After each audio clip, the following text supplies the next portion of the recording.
Perkenalkan nama saya Denny Ramadhani dengan NIM 121210231. Di sini saya ingin mempresentasikan tugas metode penelitian saya yang berjudul Analisis Arus Lalu Lintas Akibat Keluar Masuknya Kendaraan Proyek pada Pembangunan Bisco City Mall. Yang pertama itu ada lokasi penelitian. Lokasi yang digunakan sebagai tempat penelitian yaitu ruas Jalan Bebas, kilometer 9,5 Kuranji, Padang, Sumatera Barat. Latar belakang, pembangunan Bisco City Mall di Jalan Bebas kilometer 9,5 Kranji, Padang, Sumatera Barat bertujuan untuk meningkatkan aksesibilitas dan pertumbuhan ekonomi lokal. Namun proyek ini diperkirakan akan menyebabkan peningkatan volume lalu lintas yang signifikan, yang diakibatkan keluar masuknya kendaraan proyek yang dapat mengakibatkan kemacetan jika tidak dikelola dengan baik. Lalu ada rumusan masalah. Yang pertama itu bagaimana pengaruh pembangunan Bisco City Mall terhadap volume lalu lintas di Jalan Bebas Kranji. Dan yang kedua, seberapa besar derajat kejenuhan lalu lintas yang terjadi akibat keluar masuknya kendaraan proyek di Jalan Bebas Kranji.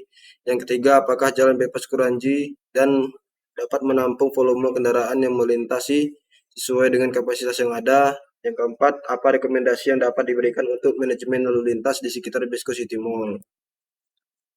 Ruang lingkup penelitian. Yang pertama itu penelitian akan dilakukan pada ruas Jalan Bebas Kranji, Padang, Sumatera Barat. Yang kedua, waktu yang digunakan untuk survei ini yaitu pada tanggal 25 Januari 2025. Yang ketiga, menganalisis menggunakan metode Green Seal, Greenberg, dan Underwood, serta manual kapasitas jalan Indonesia.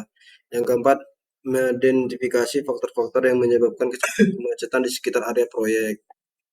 Tujuannya, yang pertama, menganalisis pengaruh pembangunan Bisco City Mall terhadap volume lalu lintas di Jalan Bebas Kranji, Padang, Sumatera Barat. Dan yang kedua, mengidentifikasi faktor-faktor yang menyebabkan kemacetan di sekitar lokasi proyek Bisco City Mall. Lalu yang ketiga, menentukan derajat kejenuhan lalu lintas yang terjadi akibat keluar masuknya kendaraan proyek di Jalan Bebas Kranji. Dan yang keempat, memberikan rekomendasi untuk manajemen lalu lintas di sekitar Bisco City Mall guna mengurangi kemacetan.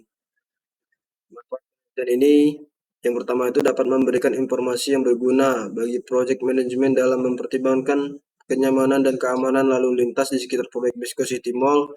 Yang kedua, menjadi bahan kajian bagi instansi pemerintah setempat dalam menghadapi masalah lalu lintas di Jalan Bebas Kranji, Padang, Sumatera Barat. Dan yang ketiga, menjadi referensi bagi penelitian selanjutnya yang ingin menganalisis lalu lintas di area sama atau di lokasi lain dengan karakteristik serupa.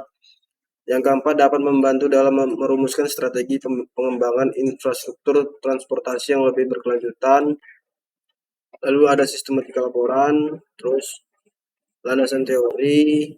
Tingkat kelancaran lalu lintas dipengaruhi oleh beberapa faktor. Yang pertama, kondisi pergerakan penggunaan jalan dan pengguna lahan sekitar ruas jalan, kondisi persimpangan jalan, kondisi volume lalu lintas persimpangan, kondisi trase jalan, kondisi kecepatan kendaraan.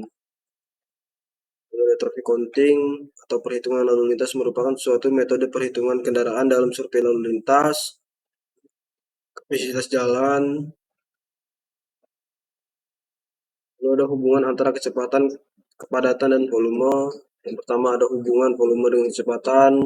Lalu yang kedua ada hubungan kecepatan dengan kepadatan. Lalu yang ketiga ada hubungan volume dan kepadatan.